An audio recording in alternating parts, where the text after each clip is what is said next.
Hi, I'm Gayle and I'm the creator of Soul Flare. I love vintage clothing, I love sewing, and I really wanted to start a studio that catered for both of those.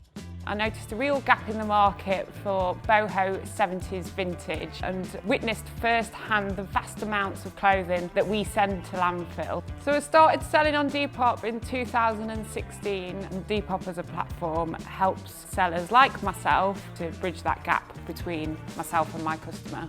I'm going to show you today how to fix your clothes at home with some really easy hacks.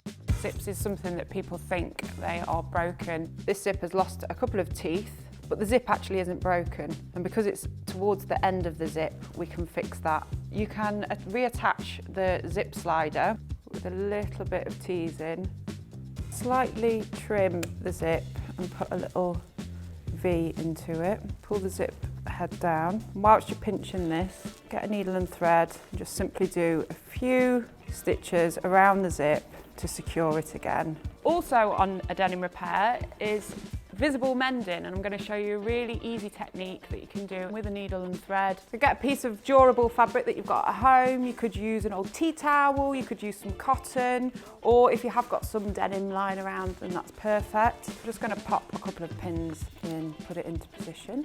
Get your needle and thread, start off with a little back tack. This doesn't have to be perfect. You can either put the patch on the outside or you can put the patch on the inside so that it's more discreet. Lastly, I'm going to show you how to just really simply soak your stains before you pop them in the wash. Using laundry detergent like Ecover, you just simply put some warm water, just soak in a stain like this one for around 15 minutes before you put it in, and hopefully that will get removed.